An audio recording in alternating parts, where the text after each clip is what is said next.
హల్లెలూయా యేసు ప్రభున్ ఎల్లరు స్తుతించుడి. వల్లభుని చర్యలను తిలకించి స్తుతించుడి. Praise the lord. దేవునికి స్తోత్రము కలుగును గాక.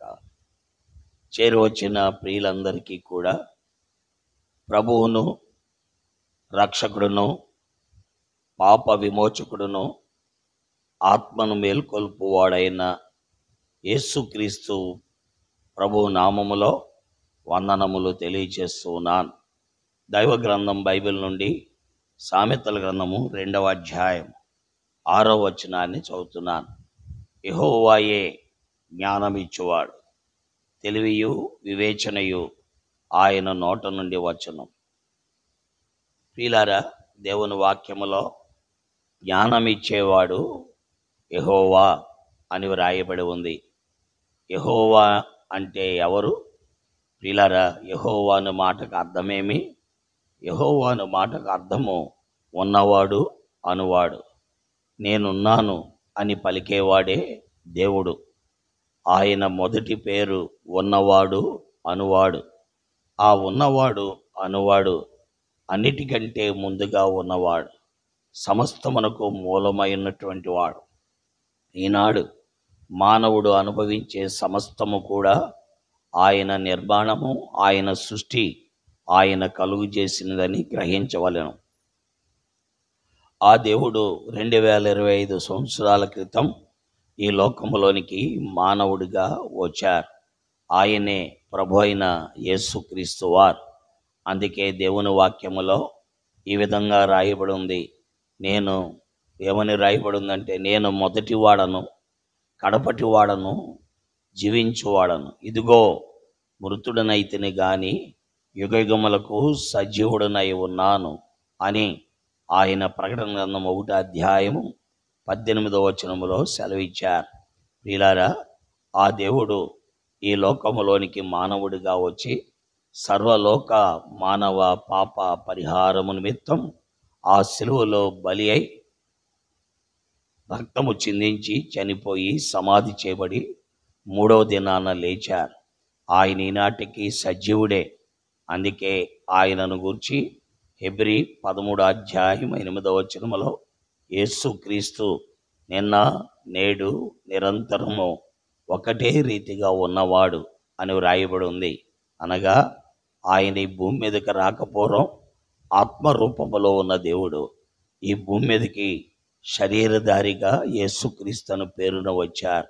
కాబట్టి ఆయన నిన్న నేడు నిరంతరం ఒకటే రీతిగా ఉన్నవాడు. కాబట్టి యెహోవా అంటే ప్రభు అయిన యేసుక్రీస్తు వారే.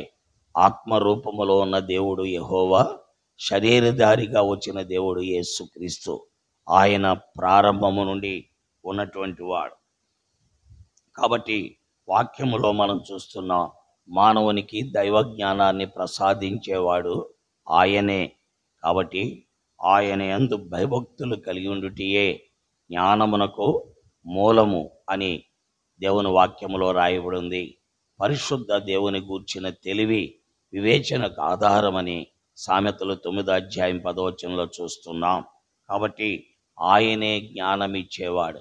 ఆ ప్రభు అయిన యేసుక్రీస్తు వారు మానవునికి దైవ జ్ఞానాన్ని, దేవునితో సంబంధాన్ని, దేవునికి మానవునికి మధ్య ఉన్న అనుబంధాన్ని బోధించే ఆ జ్ఞానాన్ని ఇచ్చేవాడు ఆయనే. తెలివియు వివేచనయు ఆయన నోట నుండి వస్తాయి. కాబట్టి ఆలోచిద్దాం.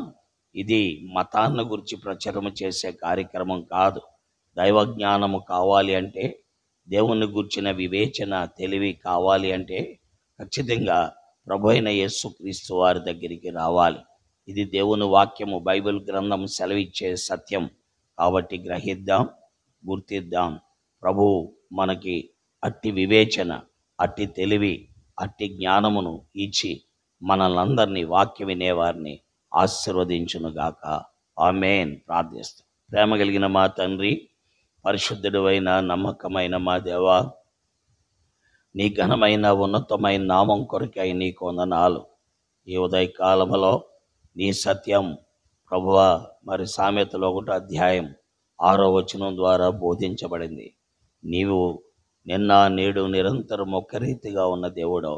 ప్రజలు గ్రహించుటకు సహాయం చేయండి. వాక్యం వినే ప్రజలందరూ కూడా ఆశీర్వదించబట్టుకు, సత్యమును నమ్ముటకు, పరిశుద్ధాత్మ కార్యము వారి యందు జరిగించి వారు నిన్ను ఎరుగుటకు సహాయపడమని, మాటలను దీవించమని, వారి అక్కర్లు తీర్చమని, వారి అవసరతల్లో ఆదుకోమని, వారి సమస్యలు పరిష్కరించమని, వారికి ఉన్న ప్రతి పరిస్థితిపై విజయం ఇచ్చి నడిపించమని యేసుక్రీస్తు వారి దివ్య నామములో ప్రార్థిస్తున్నాము తండ్రి. ఆమేన్. ప్రైజ్లాడండి. అందరికీ చేరువచ్చిన ప్రియులకు వందనములు. చంద్రులారాయిలా దేవుని స్తుతించుడి, హృదయమును వెలిగించిన యేసుని స్తుతించుడి.